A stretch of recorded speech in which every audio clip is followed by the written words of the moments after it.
So another very important part of when you're building an online site is thinking about the imagery you're going to use. There's the main images, the main sort of slider images that people tend to use, or hero images, ad boxes. I don't like sliders.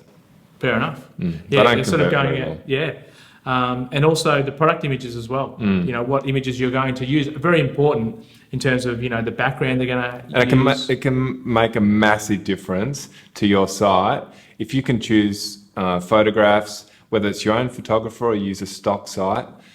If you can have really striking images in terms of your overall design aesthetic, it can make a massive difference in terms of your conversions. Yeah. Because people get a feeling for your brand and your business based on the images on your site. So it's really important, and you need to take time and to plan exactly what you want to convey, what message, what do you want people to feel when they come to your site based on the images they see. Yeah, and I mean, if you're talking about, say, product images, you obviously want the product to look as good as it can. Totally. The other thing is people might... So you don't want like a background that's all sort of, you know, grainy or No. it's not, you want them to be clear. So that might be making the, you know, white background, having them shot properly, which we can help with. We've got photographers that we work with in-house and also on site.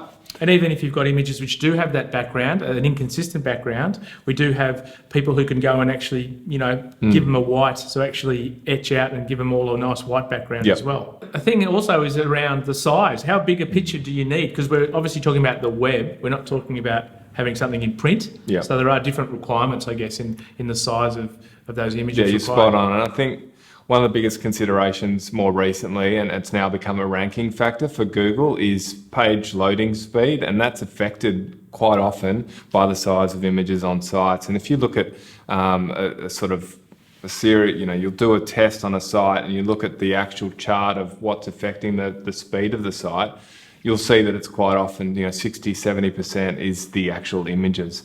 So if you can optimize those images, firstly, get the dimensions right based on the theme that you're using. But secondly, there are tools that will help you optimize the size of the images and reduce it without reducing the actual quality. Yeah, because obviously, as you say, you want to have as good a looking picture as you can. Yeah. But you don't want to have But you a want picture the smaller which is going to size. slow it down, Yeah, slow down exactly. the site. So yeah, it's a bit of a balance there, but you have to find between the two. And the tool that we use quite often, it's been fantastic in terms of reducing that image size, but not the quality, is called JPEG Mini Pro, and we'll put a link to that below as well.